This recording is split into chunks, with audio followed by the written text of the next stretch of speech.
Kwa mimi, kwa namna tunavyopita kwenye barabara zetu hizi, wakati mwingine mashimo yanakuwa changamoto sana. Upande mwingine mvua zikinyesha, mashimo huwa yanajifikia sababu maji yanakuwa ni mengi. Wakati unapodumbukia kwenye ile shimo, ndipo unaweza kupata ajali na vyote vya kuharibika. Hiyo ni changamoto kubwa ambayo tulionayo. Na pili, kwenye mazingira ya mitaro huwa uzibuaji wa zile zinazozuia maji, asilimia nyingi hawazitembelei.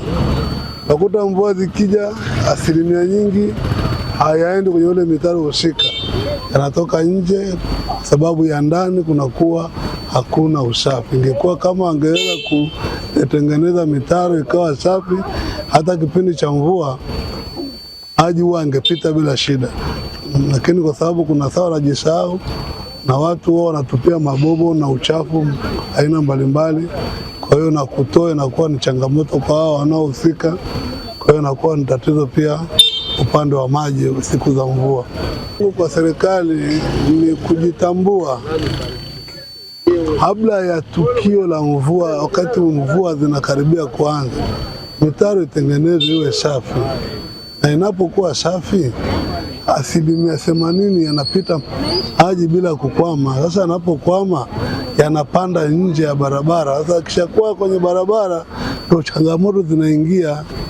Kero kubwa liloko katika sehemu zetu za hizi vyombo vya usafirishaji ni barabara kuwa na mashimo, tena maeneo hatarishi. Mfano maeneo ya roundabout, mzunguko wa barabara, au sehemu yenye makutano ya njia yanakuwa na mashimo makubwa kiasi kwamba kipindi cha mvua inaponyesha, wewe kama dereva wa bodaboda au wa bajaji hutaona zile njia. Na mara nyingine unapoendesha kama bodaboda, unakwepa yale mashimo ili utafute usalama chombo chako. Unakutana na mwenzako aliyoko kwenye seti yake, utasababisha ajali kwa upande wa huyo uliyembeba pamoja na wewe na chombo chako. Sasa mimi nilikuwa naona kwamba kwa kweli TARURA wanaohusika na barabara kwanza waangalie mitaro. Mitaro ni kero kubwa. Kwa mfano, yani unakuta mtaro vumbi umejaa, yani udongo umejaa. Na siku zote kabla kipindi cha mvua kama kipindi hichi, hawagusi wala hawahusiki. Sasa inapelekea kwamba hao waangalizi wanaosimamia barabara wao wenyewe ndio wanakuwa chanzo cha matatizo barabarani. Sasa basi inapotokea pale kwenye masuala ya mashimo barabarani, wao wepesi wa kutengeneza zile njia, kwa sababu sisi ndio wenyewe tunaotumia, walipa kodi. Tunahitaji usalama wetu pamoja na wale ambao tunahudumia kama wananchi.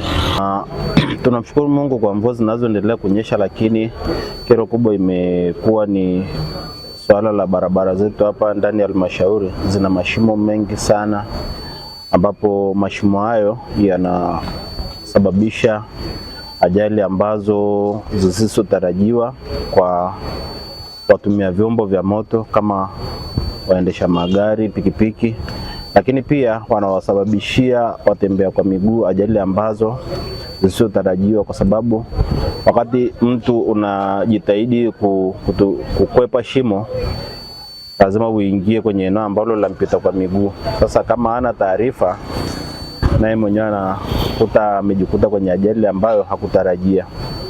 Kwa mfano, barabara ni nyingi, hii inaitwa Rindi Rengua, ina mashimo mengi sana. Lakini pia ukitoka hapa kuna barabara hii nyingine kama ukipanda Uhuru pale mbele ya Uhuru pale, ina mashimo mengi sana, ambapo ukiangalia kwa asilimia kubwa imekuwa changamoto kwa watumia vyombo wengi, kwa sababu wanakwepa pale mashimo, wanaenda kwenye barabara za watembea kwa miguu. Kwa jina naitwa Engineer Godfrey Mbena. Mimi ni meneja wa TARURA wilaya ya Moshi. Tukizungumzia meneja wa TARURA wilaya ya Moshi, anahudumia halmashauri ya Moshi vijijini, lakini pia anahudumia na Moshi manispaa. Tukijikita kwenye changamoto ambayo inazungumzwa kwa sasa, shida ya mashimo barabarani, kwanza ni kweli kwamba barabara nyingi za manispaa ya Moshi ambazo zimejengwa kwa kiwango cha lami zina changamoto ya uwepo wa mashimo. barabarani. Na kimsingi tumepita baadhi ya barabara, kwa mfano Uhuru, Tombos, Lengua, Boma, Kilimanjaro, Nyerere, Market, Airport, Kilima na barabara ya Kambaita. Barabara zote hizi zina mashimo, na kwa mwaka wa fedha 25/26 tuna fedha takribani shilingi milioni 128 ambazo zimetengwa kwa ajili ya kuhakikisha kwamba mashimo hayo yanazibwa.